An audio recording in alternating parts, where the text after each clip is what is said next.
What you're looking at here are two circular flow diagrams. They're both based on the UK property market transaction data from 2024. Together they show something quite important, not just what it's selling, but when it's selling and where exactly the value sits. Let's start with how to read these graphs. So if you look around the outside of each circle, you've got the days of the month from 1 through to 31. On the other side, you've got property types, those being flats, terrace, semi-detached and detached. The lines flowing between them represent the real transactions that completed in 2024.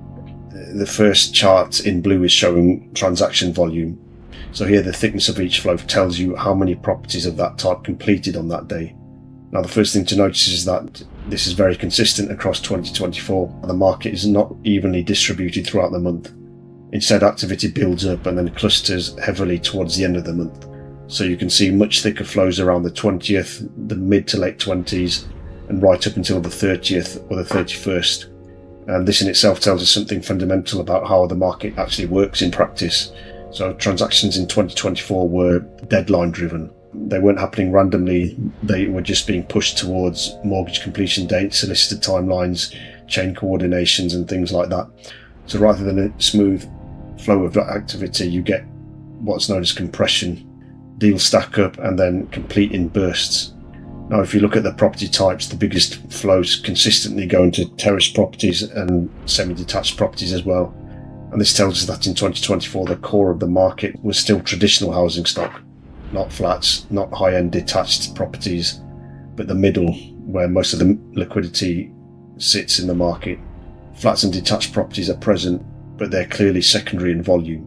So from just this first graph we can already say that 2024 transactions were heavily month-end clustered. The market was house dominated and activity happened in bursts, not evenly.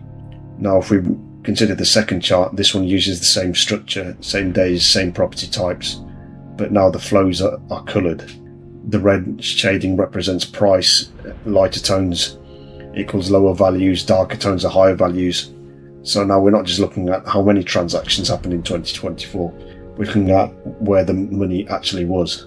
And this is where things get more interesting. If you look again at the end of the month, then you already saw this is where most transactions happen. But now you can see something else. Many of those transactions are also higher value. So it's not just volume clustering, it's value clustering as well. That tells us that larger deals, more expensive properties, more complex transactions are often completing later in the month. Now if you look at the property types again, detached and semi-detached properties tend to show darker red flows, which means higher average transaction values, more capital concentrated in those segments.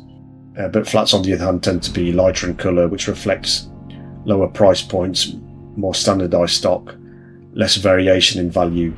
So now we've got a much clearer picture of 2024. So putting it all together and considering the 2024 market behaviour, when you combine both charts, a pattern emerges. The UK property market in 2024 was time-driven, structure-driven and value-layered. Time-driven because they're driven by processes and not randomness. It's structure-driven because terraced and semi-detached properties dominate. They form the backbone of the market. And it's value-layered because higher value deals behave differently. They concentrate differently across time and type. So this matters because most people look at property data like this, average price, monthly growth and yearly trends. But those numbers flatten everything. They don't show timing, behaviour, clustering or structure. These charts do. They show how the market actually operated in 2024, not just what the headline numbers say. And the real world interpretation to be taken from this is that from a practical point of view, this has very few implications. If you're buying or selling, then expect pressure towards the month end. That's when most deals are competing to complete. If you're dealing with higher end property values, expect longer timelines and later completions. And this is because those deals cluster differently. If you're analysing the market, don't rely on averages alone because they hide the structure completely. What these visuals show very clearly is this. The property market is not smooth, it's not linear, and it's not evenly distributed. In 2024, it behaved more like a system under pressure. Activity builds, timelines align, and then transactions complete in bursts. And then once you see that, you stop thinking in terms of what the average price is and start thinking more along the lines of how does the market actually move.